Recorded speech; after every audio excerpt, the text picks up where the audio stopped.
তোমাদের লজ্জা লাগে না? এই খাম্বা তারেক হাতে তোমরা দেশ তুলে দিতে চাচ্ছ, যে তার মরা দেহ নিয়ে ব্যবসা শুরু করে দিয়েছে।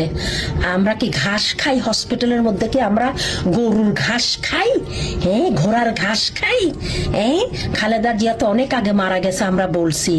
ওটাকে প্রিজনেশন ইনজেকশন দিয়ে এভাবে মোমের মতন বসায় রাখছিল। কি লাভ হয়েছে? কখন যে মারা গেছে, এই মরা দেহ নিয়ে তোমরা ব্যবসা শুরু করে দিছো। এটা গুনাহ হবে না? এটা গুনাহ হবে না? তোমরা গুনার কাজ করো নাই? একটা মরা দেহকে ইনজেকশন দিয়ে টাটকা রাখার জন্য মোমের মতন করে রাখছো, মানুষকে ধোকা দিতেছিলা। এটা তো অনেক আগে সে মারা গেছে।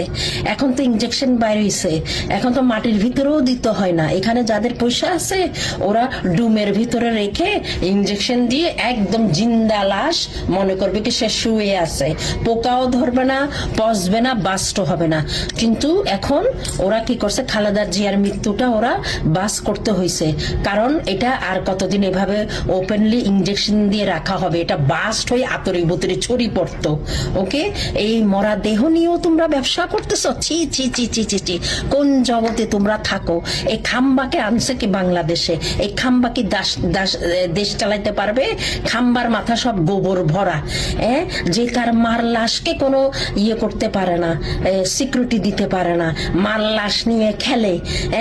মার লাশ নিয়ে খেলে, সে কি জনগণকে চালাইতে পারবে, দেশ চালাইতে পারবে? সে তো গরু, সে তো হাম্বা হাম্বা খাম্বা খাম্বা।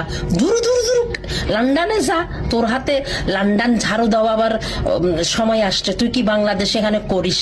তোর বুকন ডাক্তার যে কোথা থেকে পাশ করছে? লন্ডনের ডাক্তার। খাম্বা তারেক, এই খাম্বা তারেক তোর মাকে নিয়েও শেষ পর্যন্ত তুই ব্যবসা করছিস। এটা তো আমরা অনেক আগে বলে দিছি, তোর মা মারা গেছে, তোর মা মারা গেছে, তোর মাকে ইনজেকশন দিয়ে তোরা মোম বানায় রাখছিস, এইভাবে স্ট্যাচু বানায় রাখছিস। আমরা কি হসপিটালে ঘাস খাই? আমরা কি ঘোড়ার নুন টুটুসি? খাম্বা কারেক, ওই খাম্বা তারেক তোর মতন মূর্খ নাকি আমরা? সুদের ফুত, দূর দূর দূর, তোর মার লাশ নিয়েও তুই খেলিস। দূর দূর দূর দূর দূর, তোরও মোম বানায় রাখি দিব আমরা।